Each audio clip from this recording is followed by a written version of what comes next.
Hello, everybody. Bienvenue à toutes et tous. Happy World Theater Day on top of everything else.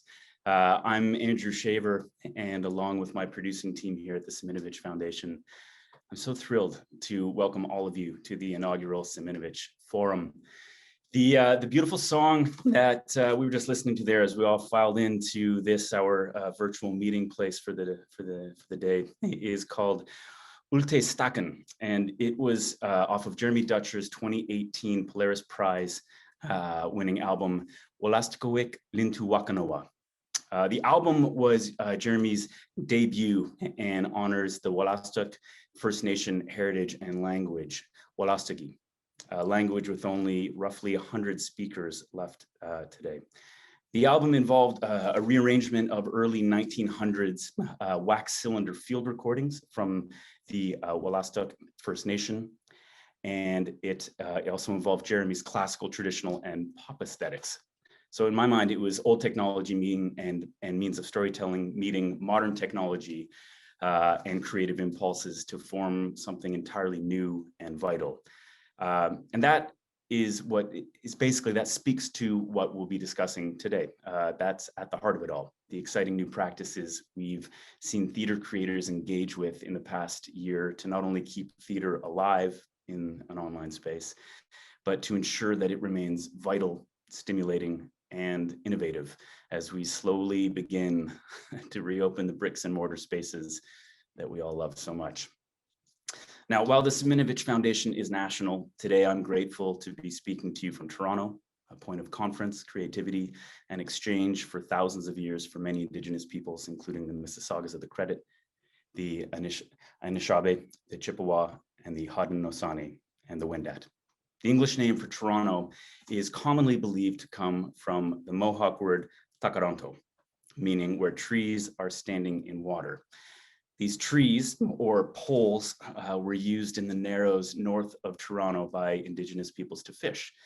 A system of poles were then connected by weirs, fishing nets, that provided them with bountiful supplies of fish. So today, in this assembled group, our poles are spread across the country, and I saw someone from Germany showed up. So not maybe multiple countries, definitely other countries. And we're connected by a different kind of net, providing a different kind of bounty. With the help of the internet, we've all spent the past 12 months, for better or for worse, turning our homes into offices, into schools, into concert halls, and of course, into theaters. And we meet today to discuss what we've learned during this unique time. I am so eager to see what comes of today's gathering.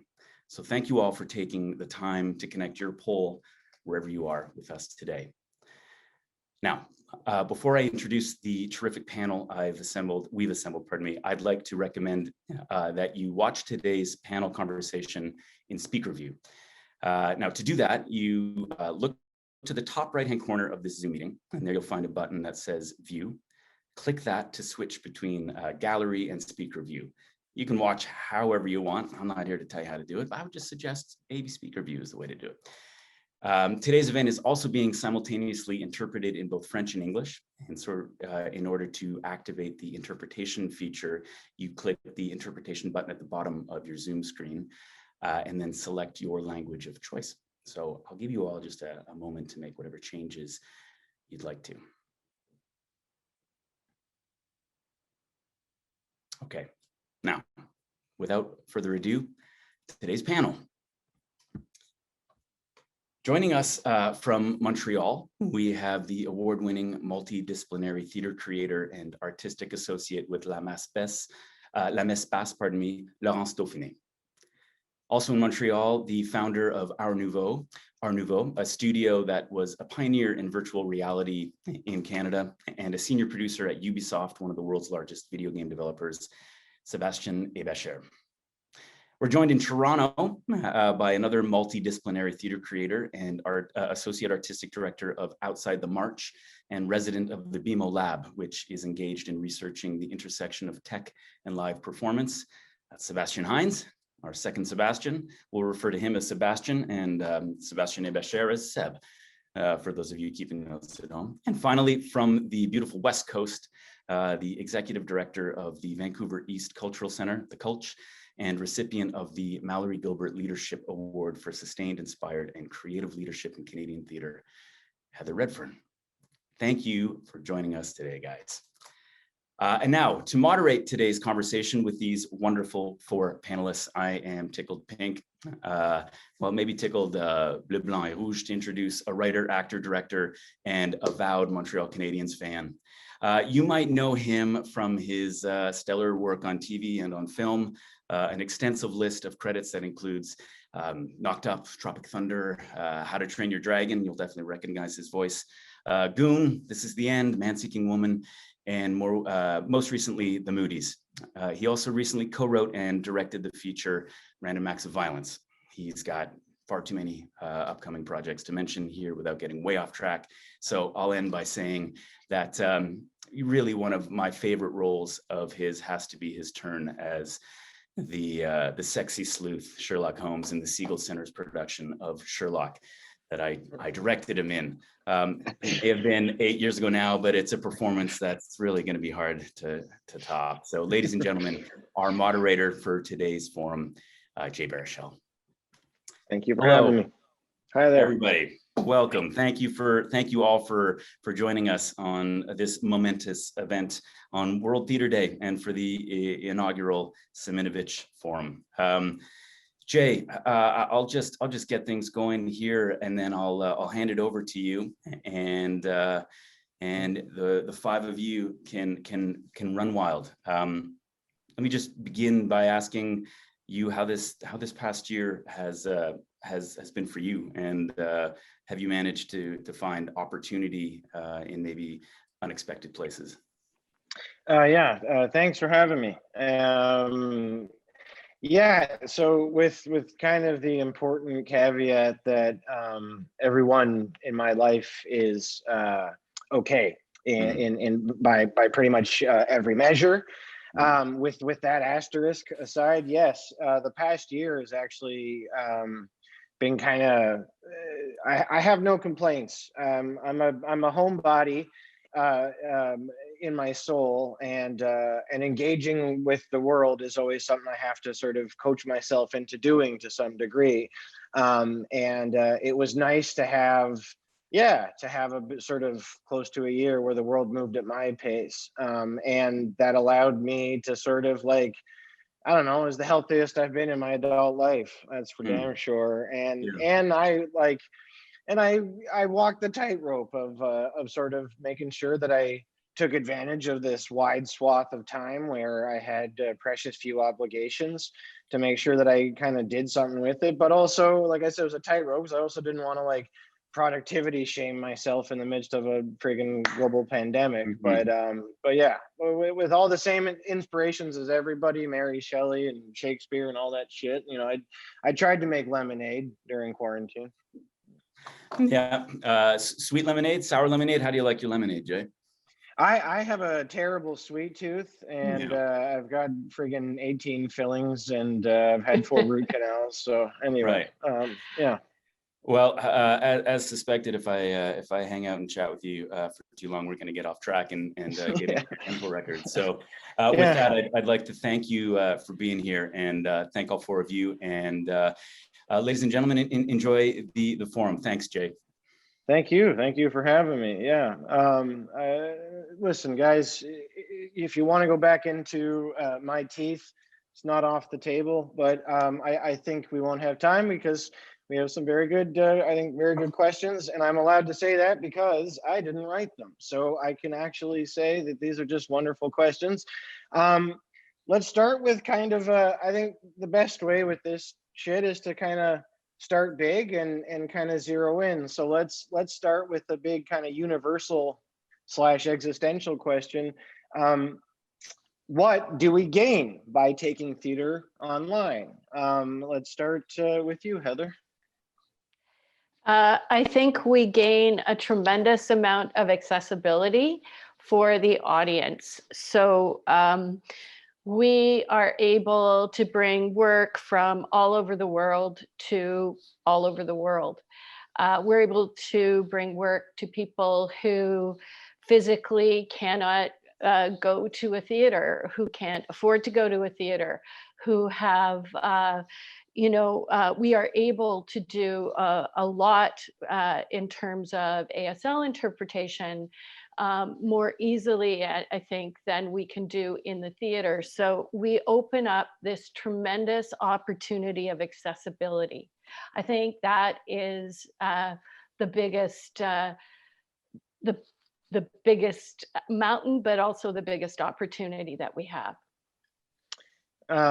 Sebastian, what do you think? What's in the plus column? What are some of the pros? Actually, I'm with Heather on this one. What it creates is with a larger audience. Now, for the spectator or the potential spectator, the offer changed a lot because you now have access to maybe something that was used to be niche. You're not tied up to the physical boundary, so now you can like consume stuff that really interests you because you have access to the things or the themes that interest you from all over the world. So that boundary that we remove is also changing the way people are consuming, because they can target content or shows or pieces that are played that are really interested in. So it changed the way you consume also. Sebastian Hines. Thanks. Yeah, I mean, it's an excellent question. I think that we have this really interesting opportunity to suddenly imagine that our work in Canada, anyway, could be enjoyed by somebody in India or Pakistan or the Netherlands, and that suddenly our audience is just that much bigger. And with a much larger audience comes more responsibilities, whether they be cultural, accessibility-wise, or just imagining that we're responsible to a larger community now than we were before. Laurence? Yeah, in a way, I would say maybe we gain memory. Theater has always been the art of the ephemeral, which I love. But at the same time, it's true that by now being immortalized, we will exist. The different versions of plays, different creations will keep existing. In the future, we will be able to refer to them, to study them, just like we do with literature or other art forms. And also, we can exist online, and our data exists online. We can exist more with this data when people will search on Google. I mean, it can sound really dumb, but it's with all of this ephemeral stuff, it was harder to kind of inscribe ourselves in this digital world, and it made us more invisible. So I think that this can be a way to also appear more easily to a larger amount of people. So it sounds like kind of accessibility and immortality seem to be the big ones. That seemed, and okay, so to a layman such as myself, those seem like good things. Let's start talking about what we lose. What is the cost of this from being online? Heather, what do you think? What are some of the drawbacks, some of the cons? Well, first of all, I think that nothing replaces the live experience. So I think, especially with this crowd, that's a given. So I don't even want to go down that road. But I think the biggest challenge, and I wouldn't call it a con, but the biggest challenge is that we now have to reconstruct all of our models. And we have a huge responsibility to do that in a way that we make sure artists are getting paid properly, that more artists have access to more tools to make a greater range of work. And to me, this could become a very elite practice if we are not very, very careful about how we move forward with it. Let's go same order. Seb? You know what? I'm going to go in French on this one, and it's going to serve me. Yeah. En fait, en français, puis j'ai jamais trouvé la traduction en anglais pour ça, mais on fait la différence entre un spectateur et un téléspectateur. Puis quand on regarde la télé, on est un téléspectateur. Puis quand on est à un concert, on est un spectateur. Puis j'aime la distinction parce que la distinction, c'est téléspectateur, il y a une distance avec le contenu. Tu es en dehors du contenu, alors que spectateur, tu fais partie du contenu. Puis l'impact que ça a, puis je pense qu'on perd ça un peu au niveau du théâtre, c'est que quand tu es spectateur, tu es ton propre directeur. C'est toi qui décides qu'est-ce que tu regardes, sur quoi tu mets ton focus.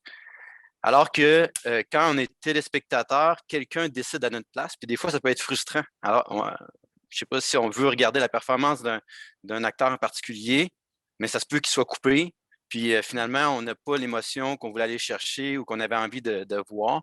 Donc, je pense que dans son format, le médium enlève la portion faire partie du contenu, l'immersion, en fait, à l'intérieur même du contenu. Je pense que c'est le plus gros drawback. Je vais finir en anglais. Yeah, fair enough. Sebastian? Yeah, my French is okay, so I hope I hope I don't repeat what you just said, Seb. But for me, it's actually recognizing the environmental impact of what all of this is going to mean. I mean, just it's an invisible thing, or it feels invisible. How much energy our servers consume in order to beam us to each other, and imagining that the world will become more remote and require things like Microsoft Mesh for people to be working in teams together.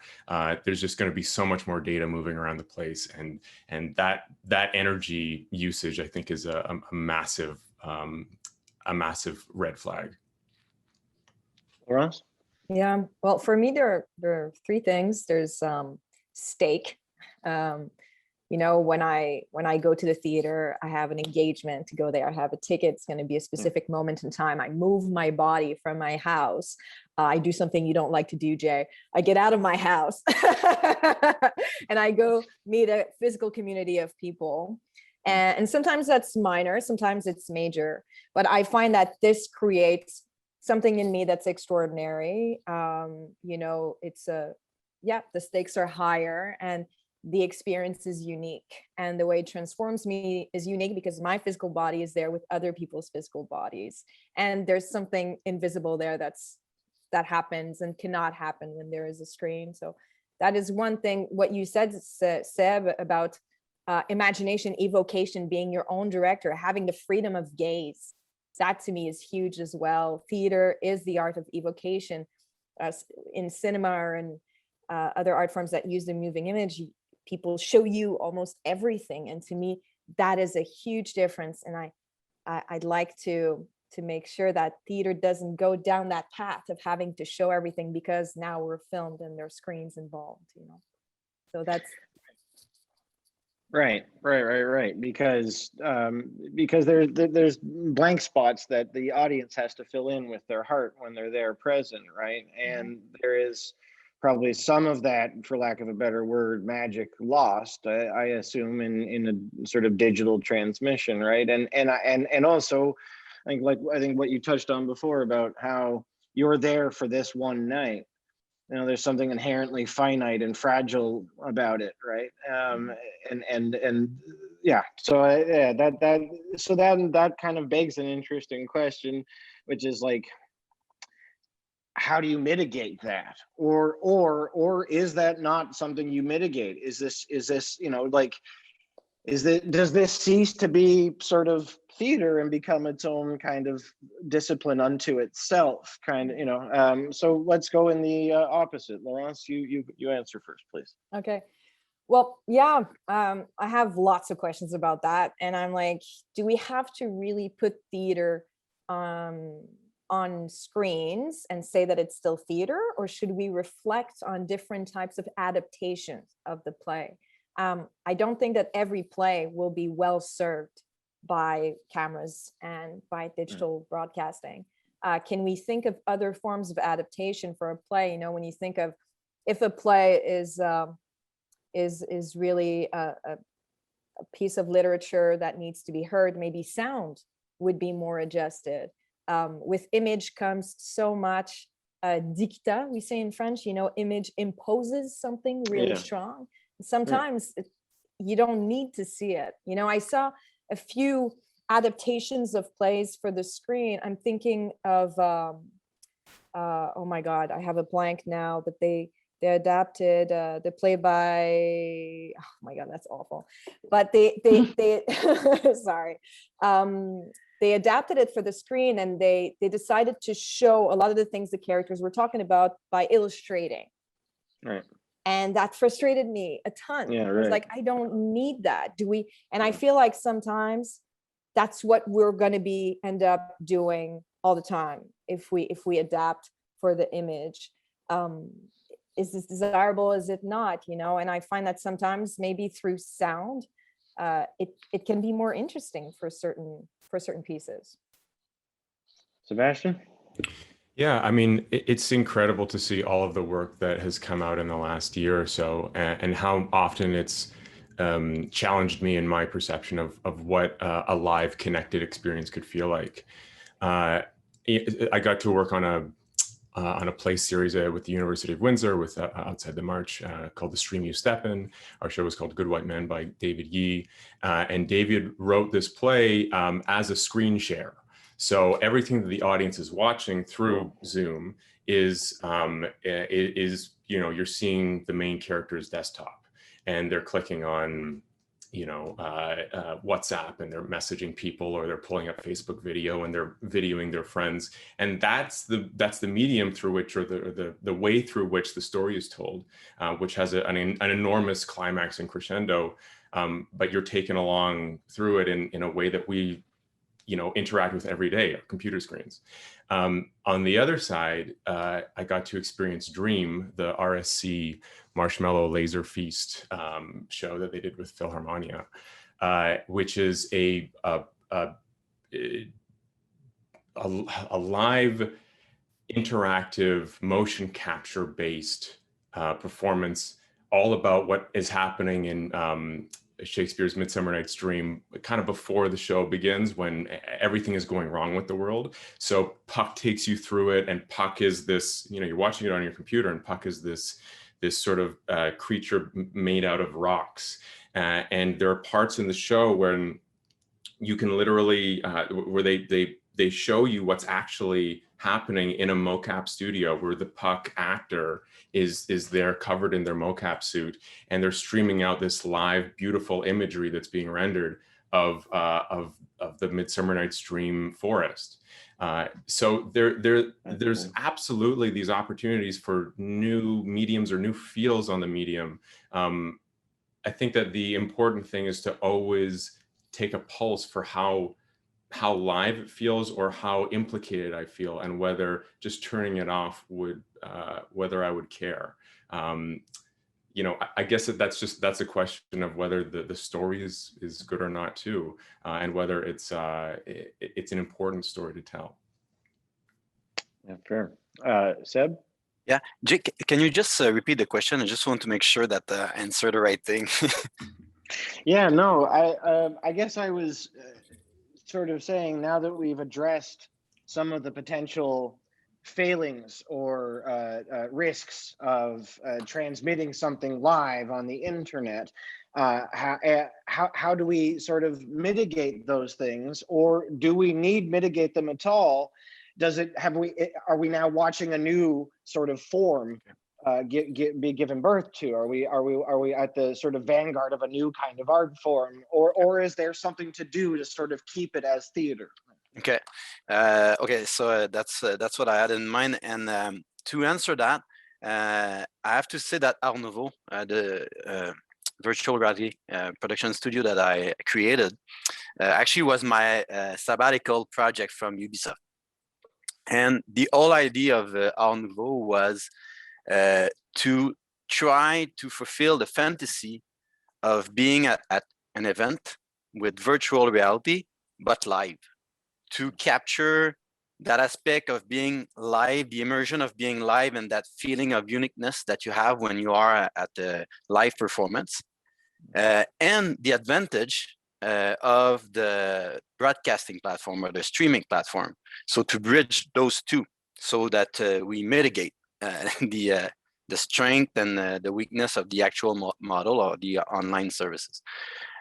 So basically, so that's why we were the first to do a live event, and the fantasy is working. Like we started with the World Junior Championship of hockey, Oh, cool. but after that we went to doing the Francophonie, big festival of music, and it works again. And the next thing I knew, I was on stage with Pink doing live VR. And that was bringing something super interesting on the table. First is now like everybody on the world could be at the Quebec Music Festival live at the Pink concert.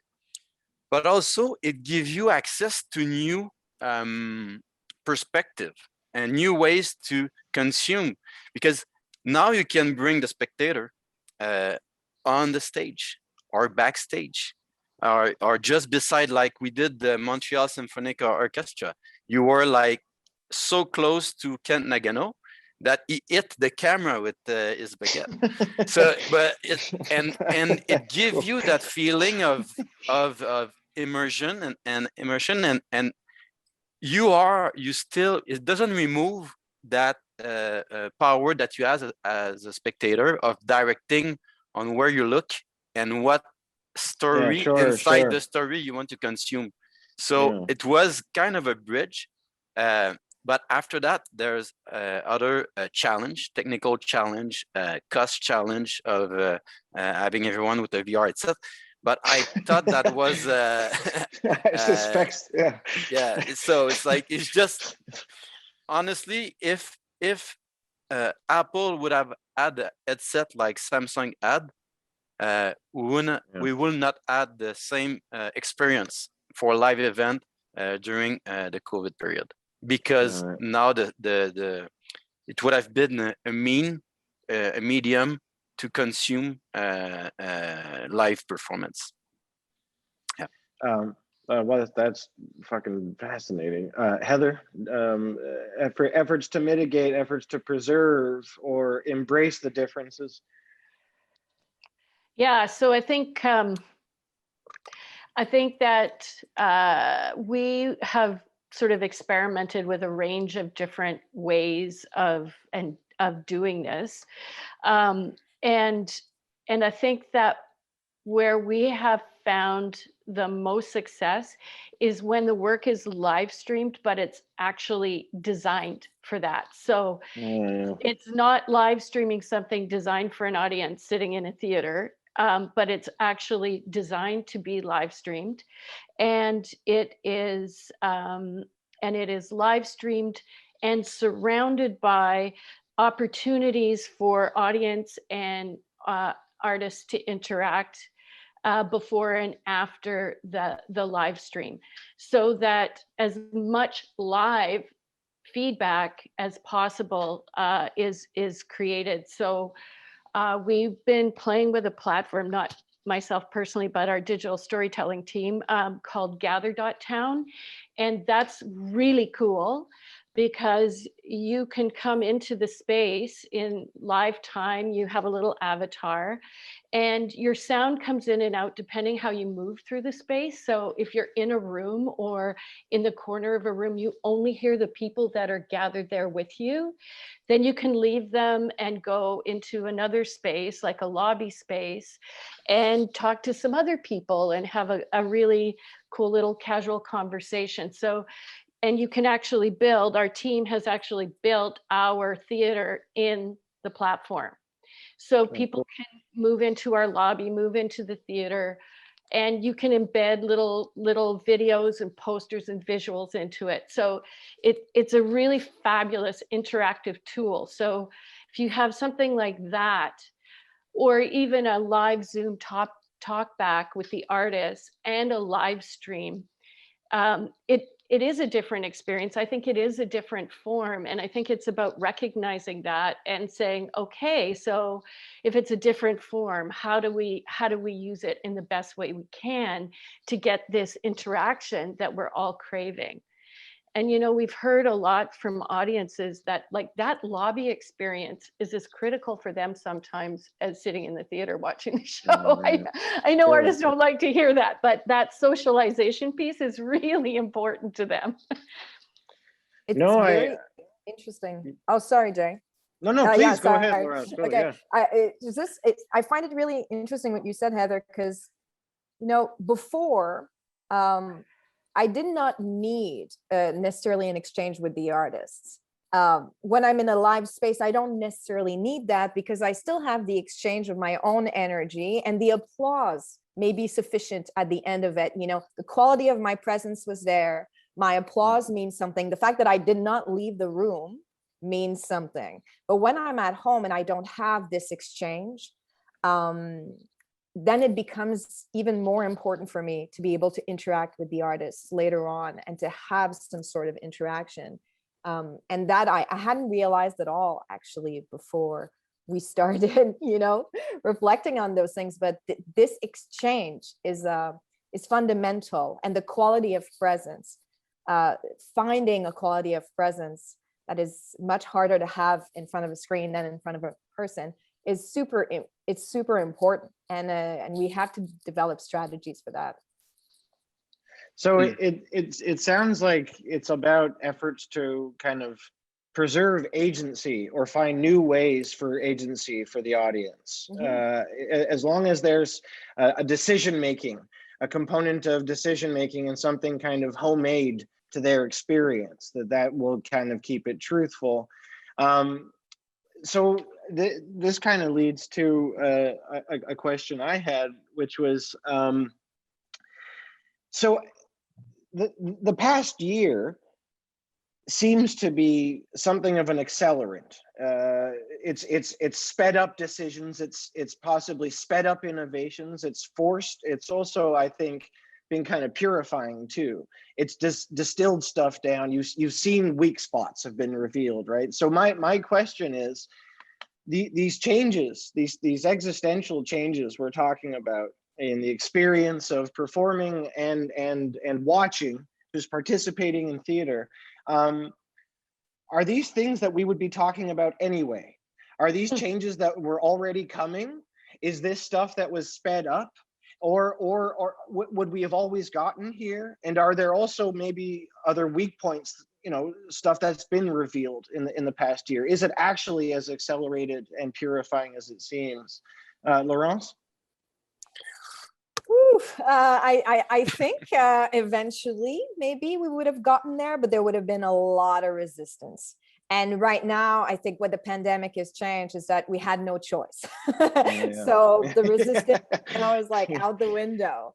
But there's also, I think we're all going through changes. I've changed my mind a million times about these things, you know, and now that I have to make my own captation, my own broadcasts, then I have also to reflect at a very fast pace.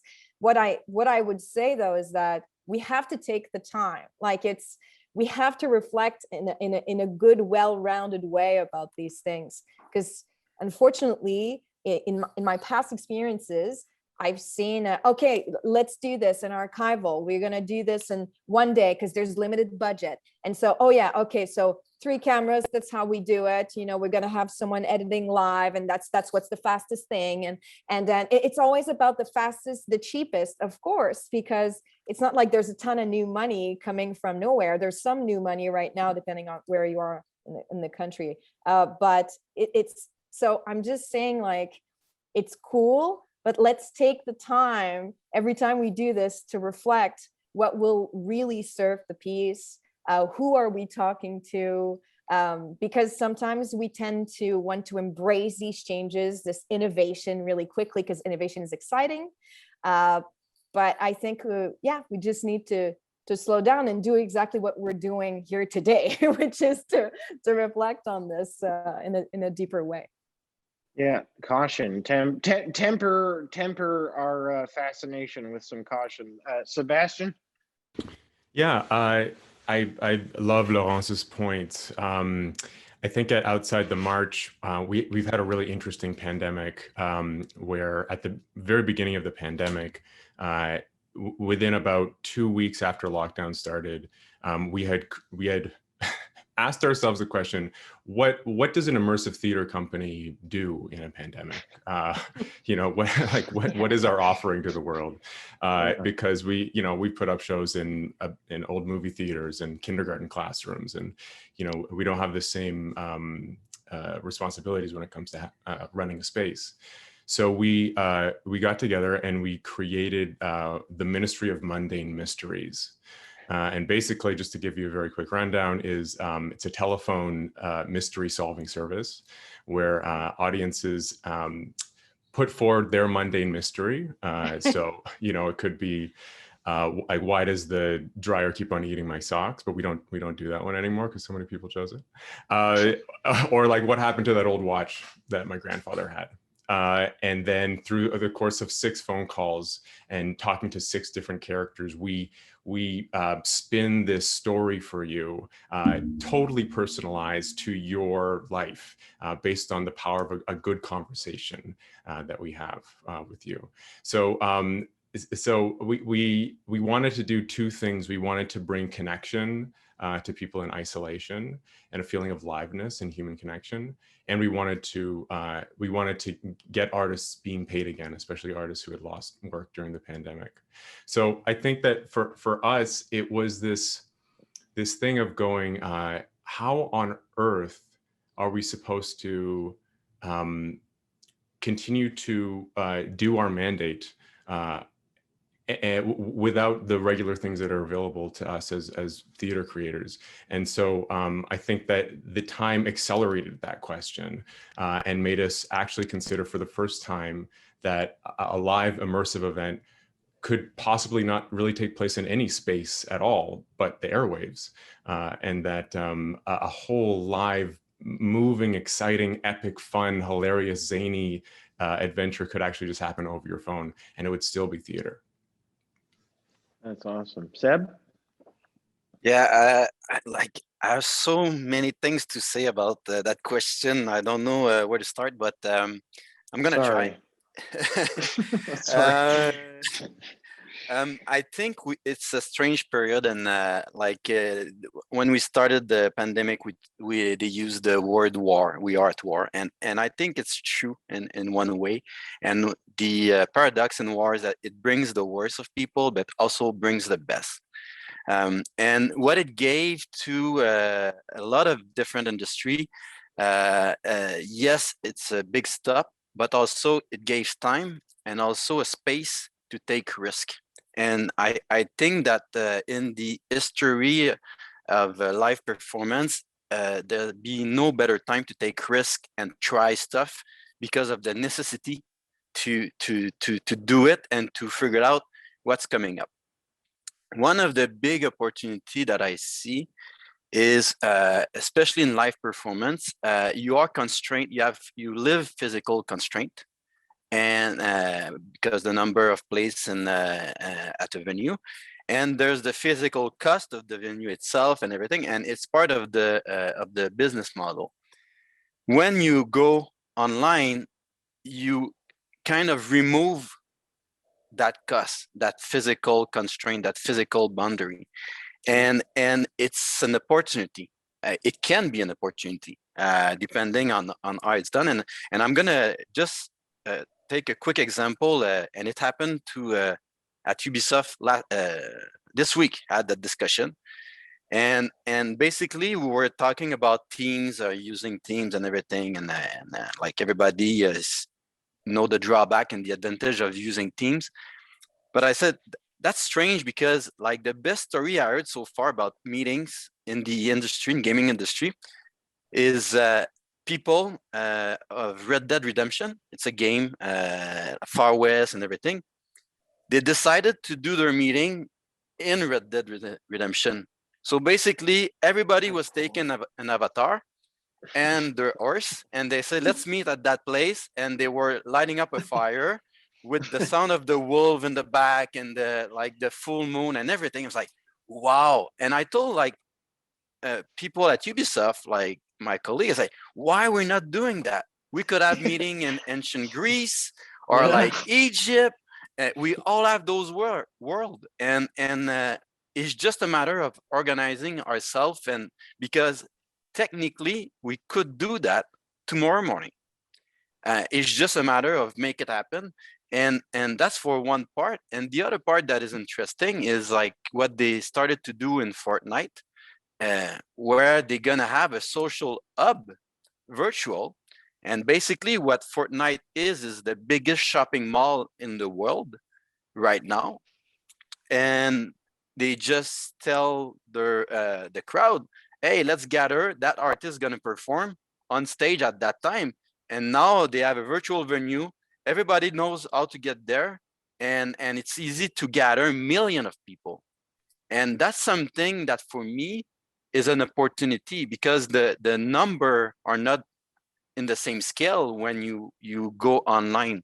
And so the revenue model, or like the way you do business, change at the same time. So that's the way I see it. I'm gonna stop you, but that would be my answer. Well, it just is like, now it makes me wish we were doing this around a campfire in the Old West.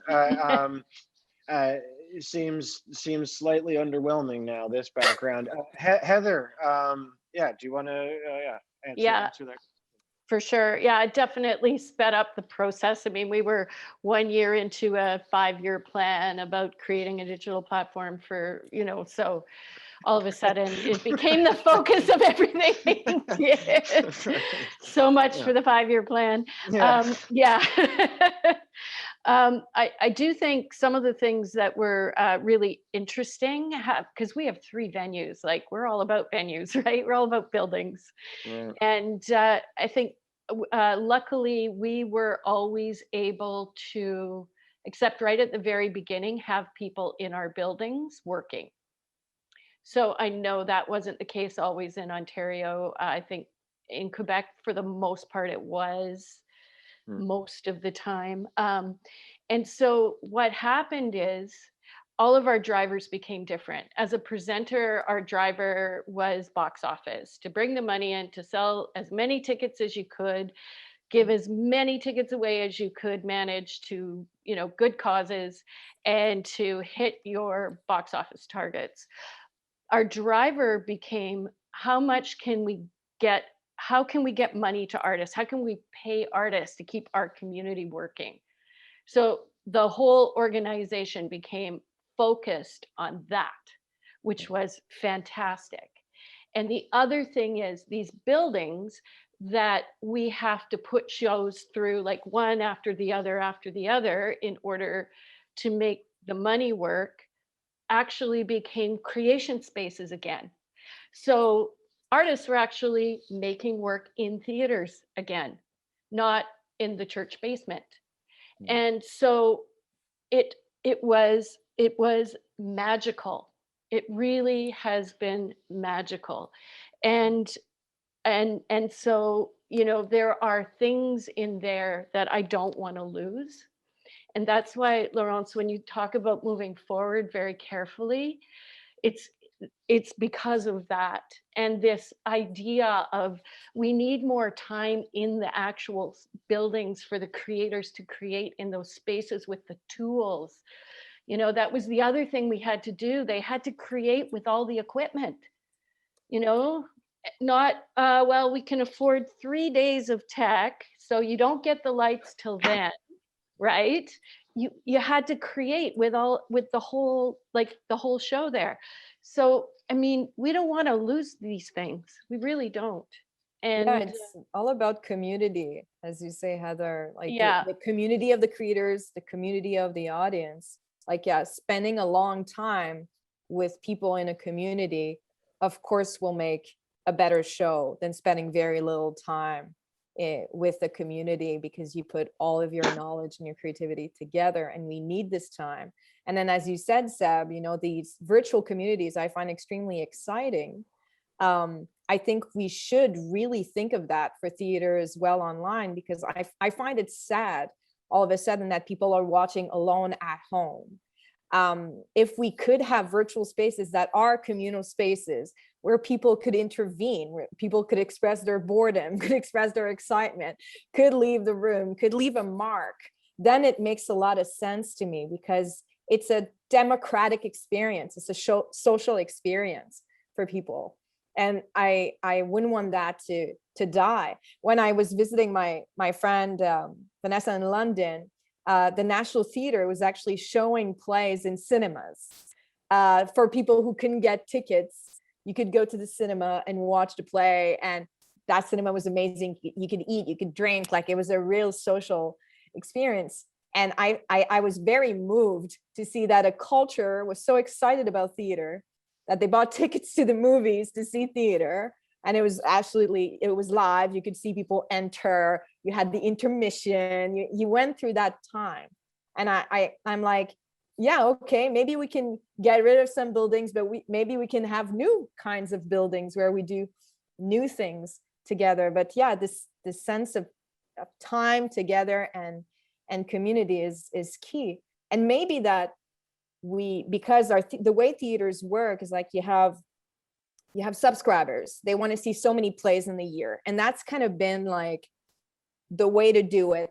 So because we need those 6 plays in the year, the play cannot be shown more than for 3 weeks, and then we move on. And that's extremely frustrating when you put so much energy into creating a piece that actually works and it's sold out. Why do you need to pull the plug? Maybe that then the virtual life could be longer and could, allow more people to see it, and we could keep this alive. And in the physical theater space, the shows could keep on moving. I don't know. Hey everybody, I'm back again. That's a really terrific conversation. Of course, we're really just able to skim the surface in 40 minutes like this. And so what I'd like to do is allow all the audience to have an opportunity to potentially dig a little deeper in a breakout room with a panelist. I see Jay. Hello, Jay. Hi, Andrew.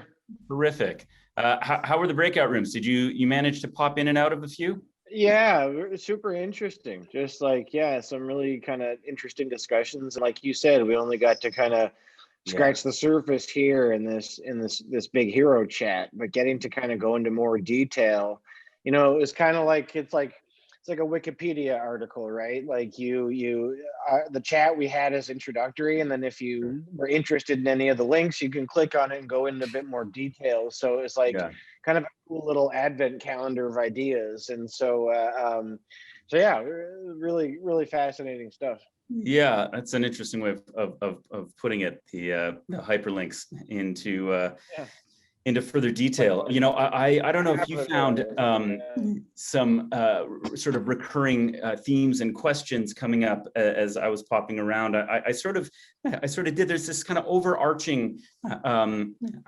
question about what we're, just because we have access to these technologies, do we have to use them? What are we losing if we do? And I think it's important to remember in a discussion like this. I think my intention here would be simply it's not a binary for me. It's not, now that we have these, we have to use them, or we can't. Once we go back into the live space, we can't ever use the technologies. I think for me, the question is, and I heard a lot of people engaging with that, is how do we marry the two? How do we make the most of new technologies without losing the humanity? How do we retain the essential nature of live theater? And can these technologies help in that? And I think that's an interesting conversation that is going to be continued and accelerated as we move forward. Welcome back, Laurence. Hello. Oh, we got a new panelist. Oh. Go ahead, introduce yourself. We're inclusive. Another Sebastian. Yeah, right. There's Seb. All right. And Heather. And we are actually missing. Oh, he's up top. Sebastian Hines is up top. Come on down. Here we go. Welcome back, everybody. Thanks for heading your own breakout rooms. Jay and I were just chatting about how interesting it was to be able to. Jay likened it to a Wikipedia article, the discussion, and then each of you had a blue hyperlink to your name, and we went in a little bit deeper with all of you on your specific topics. I'd like to. There's about another 15 minutes left, and I'll hand it back to you guys to sort of. Discuss what may have come out of those individual smaller conversations. Back to you guys. Thanks. Yeah, well, why don't we start with Heather? What was some of the stuff you got asked, and some of the stuff, and were there any through lines in the questions, or any kind of connection? Yeah, I mean, people were definitely asking about what Andrew was talking about, which is, are these platforms going to continue to be used, and if so, how can we use them in ways that really help us spread the Canadian theater words, for lack of a better way to say it. So, we had lots of thoughts about that, and how to do it in the future, and also a lot of interest in the GatherTown platform. So anybody who is interested in that, Chris with a K, KRIS @thecultch.com knows a tremendous amount about GatherTown that I don't.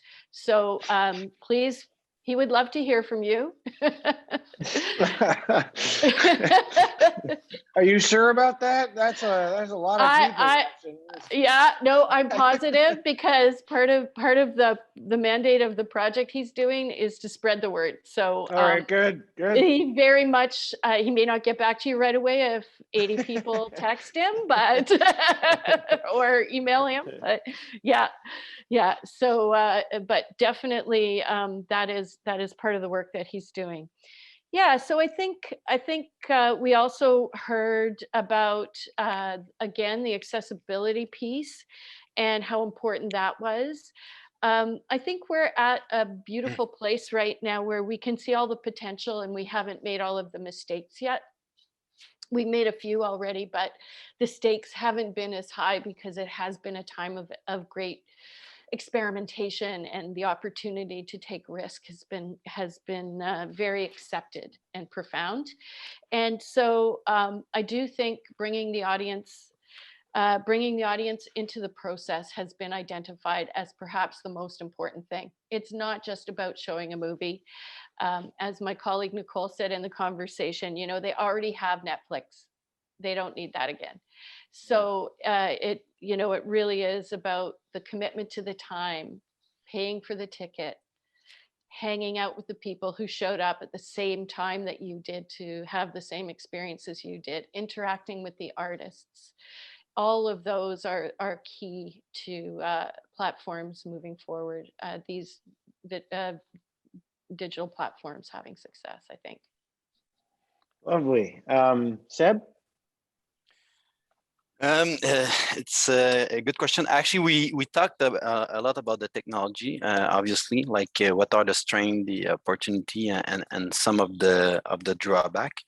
But one thing that came out is also the value of the communication in virtual. What I mean, I'm gonna try to express it simply, but like basically, sometimes we undervalue what people are living when they are when it's virtual. Like in real would be better than in virtual, but sometimes I think it's a mistake, because for like the younger generation, it doesn't work that way. The same way that when I was young, a phone call was even more important sometimes than meeting someone in person. The virtual world for the younger generation or the reality. It's like, it's not because it's virtual that we shouldn't undervalue that. Quite the opposite. So that's the real opportunity over there. After that, there's the online create accessibility, but at same time, because of the complexity of the technology, sometimes just accessing a stream, a feed, just organizing that conference, like the half hour before we started that conference, like you see all the technical challenge that we are facing, how complicated it is, and I think 2020 was a fast track in defining the guideline of online experience, but still, sometimes that is the major blocker is that people gonna have friction in the way they're gonna access the content, and that is tech. It's pure tech, and it needs to be, those friction needs to be removed if we want to make the content accessible. Lovely. That's lovely. Sebastian, what was some of the stuff that was coming up in your room? Yeah, I was amazed at I was with some extremely intelligent people, and we had a really good conversation. And just so that everybody knows, we're in the middle of a Sebastian convention. So thank you so much, Siminovitch, for being here, but you're in the wrong place. So I brought up the question, what are some tools that as theater makers, we're all looking for, gaps in our processes? And so some really amazing stuff came up. Bronwyn was talking about how having a low latency environment to sing in and rehearse music in is really important to her, and is still difficult to find. Sebastian was talking about wanting a space where, as a stage manager, to be able to control things like gels on people's faces, really shift the camera view, things like that, so that a stage manager or a lighting designer has the same amount of control in a virtual space as they would in a live theatrical space. Louisa was talking about loving to be able to see the whole stage picture, so the architecture of the stage, and so I was online. So I was talking about 360 video technology, and how we're getting into a space now where we can stick, 280-degree cameras on the same area and get stereoscopic view in the same way that our eyes do so. So that's a nice movement. That's really cool. Yeah, Dan was talking about how it was really difficult to find spaces, physical space to rehearse new work, and how actually this time period, I know, right? And how this time period is actually kind of democratized space, because you can build something in your room if you want with other people, and we have more access to digital space we're more excited about digital space than we were before. And just to throw in a tool that I think is great is Kumo Space as well, as GatherTown. Kumo Space is really easy to set up, and it's a great way to, similar thing, all get together and hang out. Hey, there's a little one on the line. Hey. And yeah, something that I wanted to share, that I had shared with my breakout, is that something from David Rokeby, the director of the BMO Lab, that he's spoken about to us, is that in the 1850s, the first cameras were coming out, and this invention of photography took a burden off of painters who needed to make facsimiles of real life. And so now, with cameras being able to do that better than most humans could, Impressionism exploded. And suddenly this thing that was a burden on us was lifted, and we could see the world in whole new ways and express ourselves in whole new ways. So I think the exciting question for us to ask ourselves is, as we offload something like digital dissemination onto computers, or artificially intelligent, I don't know, front of house, or I don't know, who knows what are the ways in which humanity can actually come to the forefront in ways that the Impressionist movement did. That's wonderful. That's an important bit of historical context. Like any art form, it will always be informed by innovation and change in technology and evolution. Laurence, what were some questions that came up in your room? Some stuff that really landed on you? Well, it was really interesting to hear how people have experienced digital theater differently. Some people have been completely thrilled with it. Some people have felt it was underwhelming. Why? What were the experiences that were not underwhelming? Most of them were designed specifically for the digital world, had been adapted. We talked about touring. Touring in theater with all climate change and all of that. There's a lot of reflections on that. We talked about, yes, the digital theater could expand audiences, but it's still important to go to audiences. Lib talked about her experiences touring in schools and how that was profoundly important, and how you feel like it could change those kids' reality. We talked about the importance of creating with technology, like to do theatrical research with technology, because then that's intellectual exploration for everyone surrounding technology, and that benefits the audience greatly, and it can help then justify why we use the digital world also to disseminate our work. But when Seb, you talk about the fact that the virtual life is as real and as important to certain generation than the physical world, I totally agree with you. And at the same time, something that we discussed in our breakout room was, but how do we, in a sea of content, attract attention on our work? And that is one of my fears personally. There is so much out there that is extremely attractive and compelling. And if you put theater out there, it's going to be compared to the biggest series and the most Instagrammable shots. And do we need to make theater more Instagrammable to catch people's attention? I don't think that's the way to go, personally. So it's like, how do you exist? How are you discovered? Who do you speak to?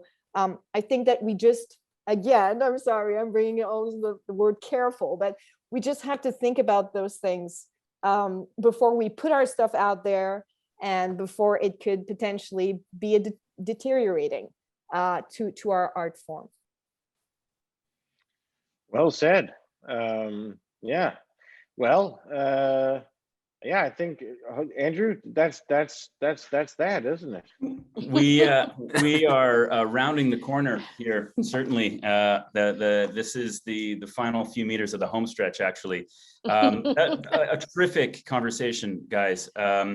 Across the board here in this panel discussion, and also in the breakout rooms. I think you've all four of you, five of you. How am I doing? Am I missing something? No, there's four. All five of you have brought something really interesting to the table, and spoke articulately and very passionately about it.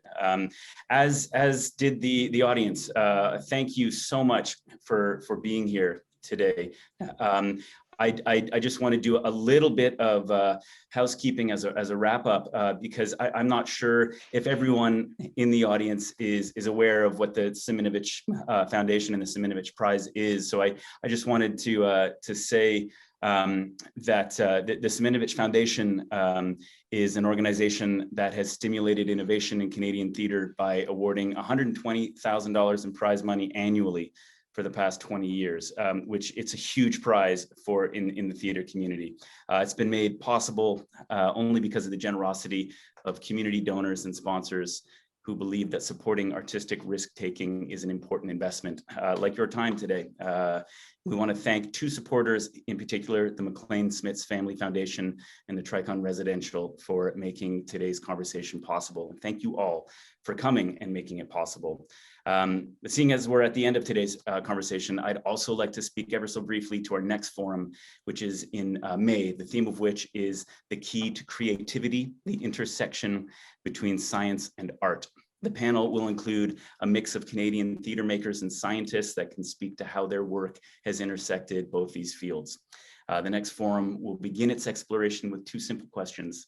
How can scientists help theater makers, and how can theater makers help scientists? So please join us again on, I beg your pardon, April 29, not in May, on April 29 as the Siminovitch Forum Series continues. You'll receive a registration link later today. So as a wrap up, thank you all for pitching your polls here with us today, and we can't wait to see you at live theater in the flesh again very, very soon. So merci à toutes et tous. Merci beaucoup. Merci, thank you. Merci.